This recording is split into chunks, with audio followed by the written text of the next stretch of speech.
Halo, selamat pagi Sobat Sehat. Apa kabarnya hari ini? Semoga dalam keadaan sehat dan tentunya tetap menjaga protokol kesehatan. Jumpa lagi di program Ayo Sehat, tentunya program yang menyajikan informasi dan inspirasi seputar dunia kesehatan. Sobat Sehat, hari ini kita akan membahas mengenai penyakit demam berdarah Dengue atau dikenal dengan DBD. Umumnya, penyakit ini muncul di musim penghujan seperti saat ini. Nanti kita akan berbincang dengan dokter yang tentunya akan berbagi informasi untuk mencegah DBD dan cara pemulihan yang tepat bagi Sobat Sehat jika terkena DBD. Nanti kita juga akan terhubung dengan World Mosquito Program Yogyakarta yang menembus kancah dunia dengan menekan laju DBD sebesar 77%.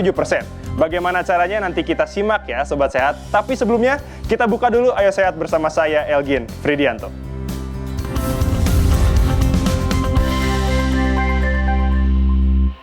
Sobat Sehat, di masa pandemi COVID-19 saat ini, selain kita tetap mengantisipasi diri agar tidak terpapar COVID-19, ada satu penyakit yang perlu Sobat Sehat waspadai, yaitu demam berdarah Dengue atau DBD. Biasanya, ini menyebar sangat cepat melalui gigitan nyamuk Aedes aegypti. Tidak tanggung-tanggung, pada pertengahan tahun lalu di 2020, Kementerian Kesehatan mencatat jumlah kasus DBD mencapai lebih dari 70.000 kasus. Lalu, bagaimana wabah DBD ini dapat menyebar luas dan bagaimana cara mencegahnya? Berikut informasinya untuk Anda. Sobat Sehat, demam berdarah dengue merupakan salah satu penyakit yang mematikan. Hal ini disebabkan oleh virus dengue yang ditularkan oleh gigitan nyamuk Aedes aegypti. Nyamuk jenis ini umumnya sangat mudah berkembang di wilayah tropis dan subtropis. Demam berdarah dengue, penyakit yang disebabkan oleh gigitan nyamuk Aedes aegypti ini, bahkan kerap menjadi penyakit yang masuk dalam kategori kejadian luar biasa di beberapa daerah di Indonesia. Hal ini terjadi karena penyebarannya yang sangat cepat. Hingga akhir tahun 2020 kemarin, pada pekan ke-49, total kasus DBD di Indonesia mencapai 95.893 kasus, dengan tingkat kematian mencapai 661 kasus, yang tersebar di 219 kabupaten dan kota di seluruh Indonesia. Sedangkan kematian akibat DBD berdasarkan usia, kasus paling tinggi berada pada usia 5 hingga 14 tahun, dengan 34,13% dari seluruh jumlah kasus. Mengutip dari laman kompas.com, Tejo Samono, peneliti dari Eichmann Institute mengatakan, terdapat 3 faktor yang mempengaruhi perkembangan dari terjadinya wabah DBD, yaitu iklim, populasi nyamuk dan perkembangannya, dan yang terakhir adalah kekebalan komunitas atau masyarakat. Lalu upaya dalam melakukan penekanan terhadap wabah ini dapat dilakukan dengan pencegahan multisektor. Beberapa gejala umum yang muncul pada penyakit demam berdarah dengue biasanya diawali dengan demam yang tinggi hingga mencapai 40 derajat Celcius, lalu merasakan sakit kepala, otot, tulang, dan sendi terasa nyeri, mual hingga muntah, bagian mata belakang terasa sakit, terjadinya pembengkakan pada mata bagian belakang, dan muncul bintik merah pada kulit. Apabila gejala DBD telah muncul, Sobat Sehat diharapkan tidak menganggap sepele gejala ini. Karena pada umumnya, kasus DBD dapat menyebabkan kematian apabila terlambat dalam menangani. Lalu, bagaimana Sobat Sehat dapat mencegah terjadinya wabah penyakit DBD? Dan bagaimana cara menanganinya apabila kita terjangkit penyakit ini? Temukan jawabannya di Ayo Sehat. Sobat Sehat, jangan beranjak dulu karena kita akan mengupas lebih dalam soal penyakit DBD ini dengan berbincang bersama dokter spesialis penyakit dalam, Dr. Robert Sinto. Jangan kemana-mana, tetap di Ayo Sehat, usai jeda.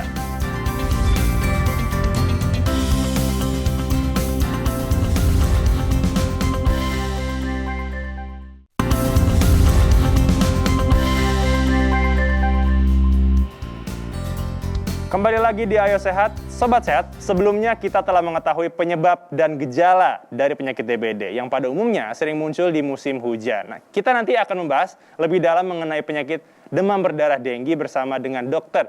Robert Sinto, dokter spesialis penyakit dalam. Tapi sebelumnya kita simak dulu informasi berikut ini. Demam berdarah dengue yang disebabkan oleh gigitan nyamuk Aedes aegypti dapat terjadi pada siapapun. Penyakit ini merupakan salah satu penyakit yang perlu diwaspadai karena dapat menyebabkan kematian dan dapat terjadi karena lingkungan yang kurang bersih. Namun Sobat Sehat tidak perlu khawatir karena penyakit demam berdarah dengue ini dapat dicegah. Namun, tentunya kita harus pahami dahulu penyebab dari penyakit yang disebabkan dari gigitan nyamuk Aedes aegypti ini. Dikutip dari laman promkes.kemenkes.go.id, salah satu caranya adalah dengan menerapkan pemberantasan sarang nyamuk 3M+, yaitu menguras tempat penampungan air, menutup tempat penampungan air, dan mendaur ulang barang-barang bekas yang berpotensi menjadi tempat perkembangan nyamuk demam berdarah.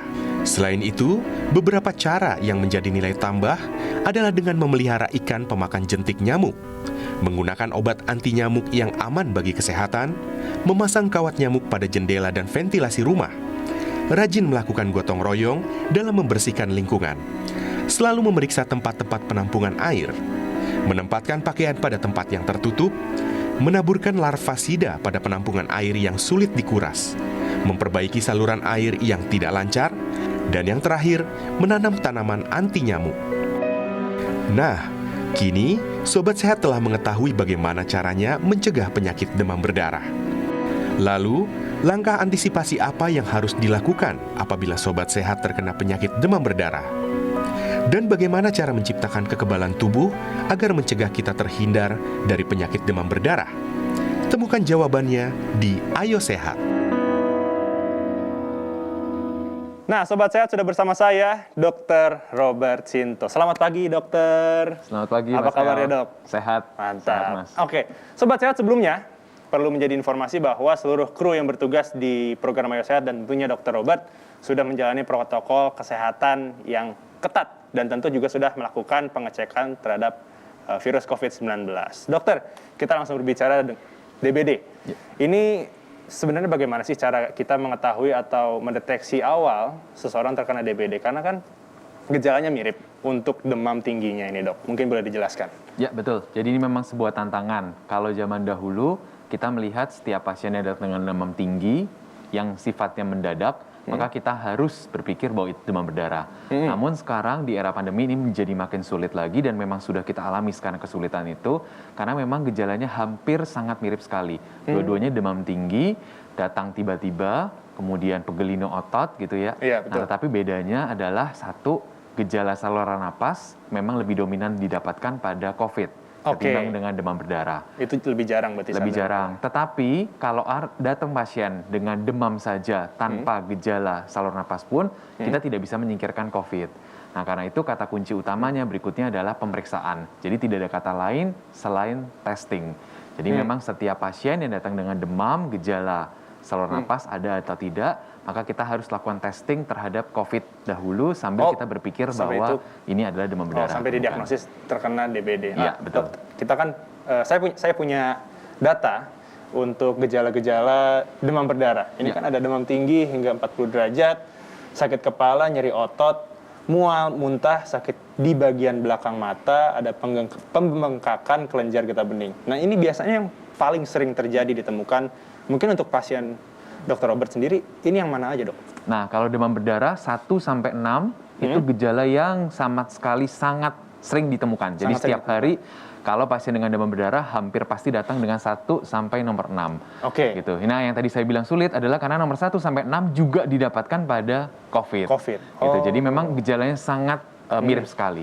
Oke, baik. Nah, yang berbeda berarti hanya bintik merah ya? Ya, pembengkakan kelenjar getah bening, kemudian bintik merah pada kulit memang jarang kita jumpai pada demam berdarah dan juga kebetulan jarang juga kita jumpai pada COVID ya. Nah, untuk yang bintik merah pada kulit itu kita bisa lakukan pemeriksaan, tapi kalau di hari pertama, hari kedua jarang kita jumpai juga. Itu belum ada terbentuk berarti ya? Oh, nah Dok, cara mengetahui seseorang ini sudah pada fase kritis terkena DBD itu seperti apa, Dok? Jadi demam berdarah itu berjalan melalui fase. Ada 3 fase. Fase pertama fase demam, kedua fase kritisnya, yang ketiga fase pemulihan. Nah, fase demam itu terjadi 3 atau 4 hari pertama, kemudian fase kritis itu mulai harinya adalah hari keempat sampai hari kelima. Jadi kata kuncinya adalah yang pertama menghitung hari terlebih dahulu. Jadi sejak gejala pertama ini adalah hari keberapa yang dikeluhkan oleh pasien. Nah, kalau dia sudah mulai masuk di hari keempat, hari kelima, saat itulah saat kritis, kita harus melakukan pemantauan dengan lebih detail. Pemantauan itu melalui gejala, kemudian melalui tanda gitu ya, pemeriksaan fisik, dan kemudian hasil lab yang harus kita pantau, monitor lebih detail.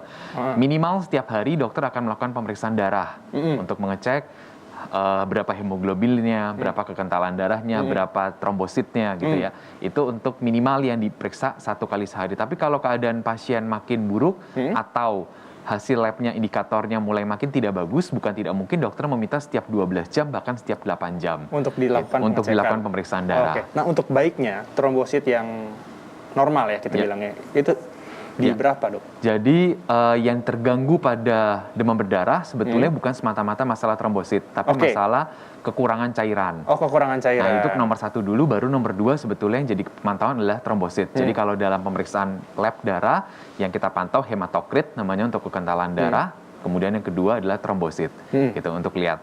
Nah, itu perlu kita lakukan mulai di hari keempat. Mengapa tidak kita lakukan dari awal? Karena di hari pertama sampai ketiga, parameter lab itu belum terjadi perubahan. Jadi dilakukan perubahan pun tidak ada gunanya gitu ya. Nah, hari keempat kita mulai pemeriksaan. Kalau hematokritnya mulai naik 20% dari baseline, nah itulah saat kita mulai melihat bahwa jangan-jangan memang kekurangan cairan ini sedang terjadi. Jadi kita harus berikan cairan lebih banyak lagi untuk memantau hematokrit tersebut tetap stabil. Nah, Dok, sebenarnya baiknya, ini pasti kan tentu baiknya untuk dirawat di rumah sakit. Tapi sebenarnya untuk pasien dari DBD ini apakah lebih baik dirawat di rumah sakit atau bisa di rumah saja? Ya, jadi sangat tergantung derajat beratnya. Jadi demam denggi, infeksi denggi itu spektrumnya bisa luas, mulai dari ringan, kemudian sampai berat. Ada yang namanya demam denggi saja, ada yang namanya demam berdarah denggi. Nah, kapan pasien perlu dirawat? Jawaban nomor satunya adalah kalau dia masuk di saat fase kritis, gitu ya, saat fase kritis hari keempat tersebut dan hematokritnya mulai naik. Berarti dia butuh tambahan cairan, kita butuh infus, artinya dia perlu dirawat inap. Atau pasien di hari pertama sampai ketiga, tapi pasiennya mual muntah hebat, tidak bisa makan, tidak bisa minum, maka kita akan merawat untuk indikasi memenuhi kebutuhan cairan yang tidak dapat diasup karena pasiennya mual muntah hebat. Atau yang ketiga, pasien-pasien yang dengan penyakit penyerta yang berat gitu ya, penyakit penyerta yang menyulitkan untuk mengatur cairan. Contoh pasien gagal ginjal, di satu sisi dia harus membatasi cairan karena kalau tidak dia sesak karena urinnya tidak ada, tapi di sisi lain dia harus cairan untuk demam berdarahnya. Atau pasien gagal jantung juga sama, harus pembatasan cairan, tetapi di satu sisi dia butuh cairan untuk demam berdarahnya. Nah, pasien-pasien yang complicated seperti ini, maka kita anjurkan untuk dirawat di awal. Atau yang lain, misalnya masalah sosial, pasiennya tinggal sendiri, orang tua, tidak ada yang bisa memantau kebutuhan pemenuhan cairannya, maka kita akan minta untuk dirawat. Jadi ada aspek-aspek itu. Ada aspek-aspek itu. Oke, Dok. Ini pertanyaan terakhir mungkin ya, cara yang tepat untuk pemulihan dari pasien DBD ini seperti apa, Dok? Jadi nanti seiring dengan perjalanan waktu, hari keempat sampai hari ketujuh, trombosit itu akan turun sampai titik yang paling rendah, kemudian dia akan secara otomatis naik sendiri. Nah, yang perlu dilakukan adalah selama fase kritis tersebut, kita memantau konsumsi atau asupan cairan pasien atau infus cairan pasien dalam keadaan cukup supaya darah tidak menjadi lebih kental, kurang lebih seperti itu. Berarti cairan harus masuk lebih banyak. Nah, sesudah hari ketujuh keadaannya terbalik justru. Cairan itu kemudian berbalik ke dalam tubuh sehingga kalau kita berikan cairan terlalu banyak, yang ada pasiennya justru sesak. Gitu. Jadi harus dipantau, nanti di hari akhir kita akan turunkan pemberian cairannya. Sampai nantinya dia akan mengalami pemulihan, trombosit akan naik dan dalam waktu biasanya 2-3 minggu berikutnya sudah bisa pulih aktivitas seperti biasa kalau memang tidak ada komplikasi yang menyertai. Oke, baik. Dokter, terima kasih untuk informasinya. Semoga informasi yang diberikan oleh Dr. Robert ini bisa berguna bagi saya dan juga sobat sehat di rumah. Tentunya untuk bisa mengantisipasi terkena DBD. Nah, sobat sehat, usai jeda kita akan terhubung dengan World Mosquito Program yang berhasil menekan laju 77% kasus demam berdarah denggi atau DBD di Yogyakarta. Usai jeda, tetap di Ayo Sehat.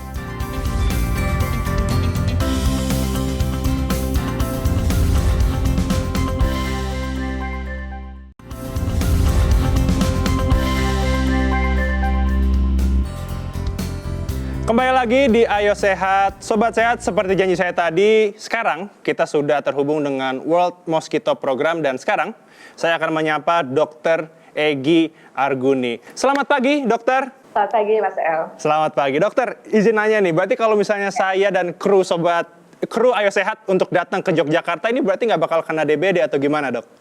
Oh, boleh. Ayo silahkan datang ke Yogyakarta karena penelitian Wolbachia ini, jadi nyamuk Aedes aegypti yang sudah mengandung Wolbachia ini sudah kami terapkan di sebagian besar kota Yogyakarta. Jadi datang saja tanpa khawatir tertular infeksi demam. Infeksi demam berdarah. Oke, dokter, mungkin boleh bicara pertama kali ya. Ini metode anti mainstream tentunya untuk bisa menekan laju demam berdarah dengue tentunya di kota Yogyakarta. Mungkin bisa dijelaskan nih pertama kali tercetusnya melakukan penelitian ini seperti apa, Dok?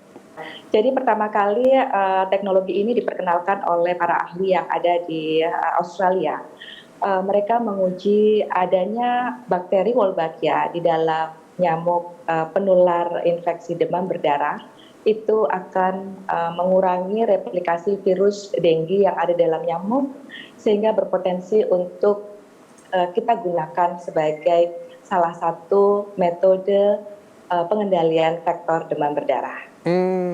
Berarti intinya kita dokter bersama tim dari World Mosquito Program ini mengembangbiakan nyamuk dengan bakteri Wolbachia di dalamnya. Betul. Oke. Nah, Dok, untuk prosesnya sendiri ini kan tentu nggak bentar. Berapa lama sih, Dok, untuk bisa berhasil menekan laju DBD ini sebesar 77% tadi kalau tidak salah? Ya, terima kasih Mas El. Jadi sebenarnya dari teknologi sudah dikembangkan di Australia awalnya dan kemudian Indonesia itu berperan serta di dalam WMP World Mosquito Program itu dari sejak 2013 akhir ya, sampai kemudian saat ini masih bekerja sama dengan WMP Global. Kami melakukan penelitian untuk melepaskan nyamuk Aedes aegypti berwolbachia di kota Yogyakarta itu dari sejak 2016 dan kemudian sampai hasil terakhir di 2020 kemarin kami mendapatkan data bahwa sekitar 77,1% kasus demam berdarah itu bisa ditekan. Oke, berarti bagus banget ya, Dok ya. Nah, Dokter Egi, mungkin saya ingin nanya, sebenarnya tercetus program ini untuk dijalankan di Yogyakarta ini kenapa? Apakah karena di Yogyakarta ini penerapan 3M kurang efektif kah? Atau mungkin fogging ini kurang efektif? Atau nyamuknya ini berbeda dari nyamuk-nyamuk yang di luar dari kota Yogyakarta, Dok? Iya, sebenarnya kondisi bahwa penyebaran infeksi demam berdarah itu belum bisa kita kendalikan bersama-sama itu tidak hanya di kota Yogyakarta. Jadi tingkat nasional juga, di kota-kota lain di Indonesia juga, dan juga bahkan di seluruh dunia.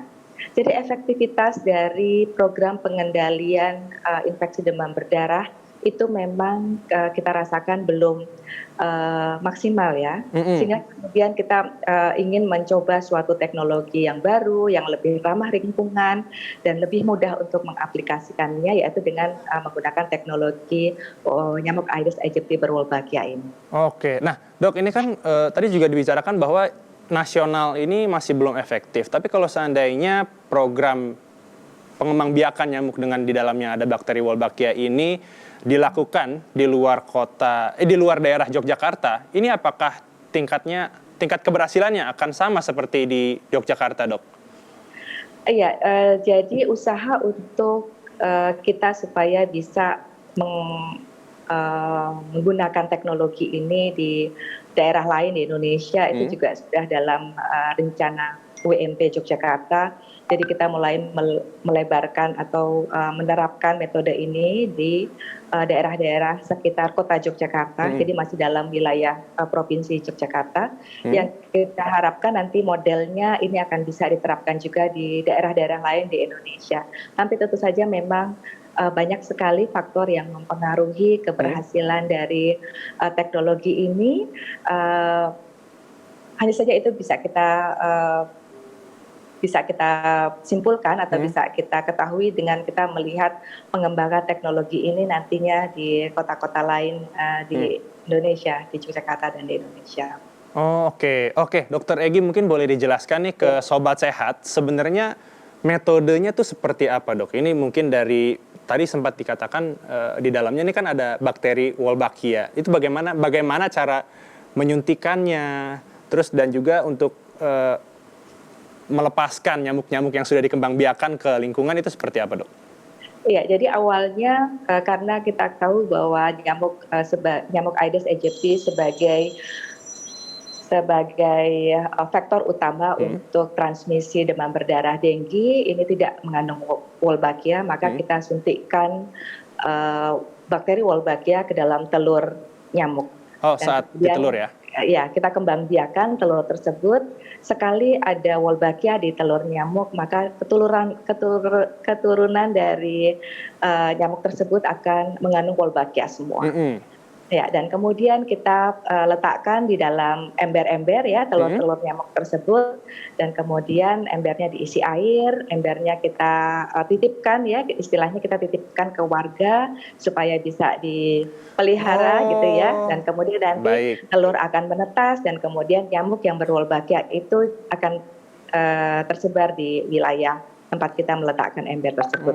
Seperti itu prinsipnya. Jadi kemudian nanti kita harapkan nyamuk-nyamuk Aedes aegypti yang sudah berwolbachia ini akan mendominasi nyamuk-nyamuk yang ada di sekitarnya juga, supaya nanti efek dari Wolbachia ini bisa menekan virus demam berdarah. Oke. Nah, Dr. Egy mungkin boleh jelaskan ke Sobat Sehat mungkin untuk program World Mosquito Program ini apakah ada di negara lain juga, dikembangkan di negara lain juga, Dok?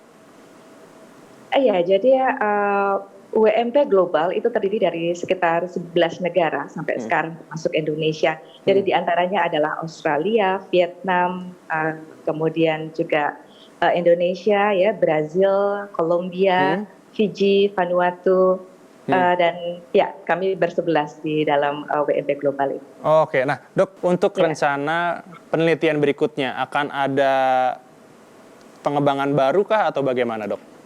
Iya, terima kasih Mas El. Jadi ini kita sudah selesai di Kota Yogyakarta di tahun 2020 ini, dan kemudian sekarang kita sedang mengembangkan metode ini untuk daerah-daerah lain masih di dalam Provinsi Yogyakarta, di kota-kota lain dalam Provinsi Yogyakarta, tapi kita akan melihat model dari penyebar luasan manfaat ini, sehingga kemudian kita harapkan nanti metode ini, model ini bisa diadopt juga untuk Indonesia, supaya negara atau daerah-daerah lain di Indonesia juga bisa terkendali infeksi demam berdarahnya. Oke, terima kasih Dr. Egy untuk informasinya. Semoga penelitiannya ini berjalan lancar dan tentunya tidak hanya di Jogja saja untuk laju DBD ini bisa ditekan tapi di seluruh Indonesia. Namun Sobat Sehat, usai sudah perjumpaan kita pada program Ayo Sehat hari ini, tetap saksikan program Ayo Sehat setiap hari Senin hingga hari Jumat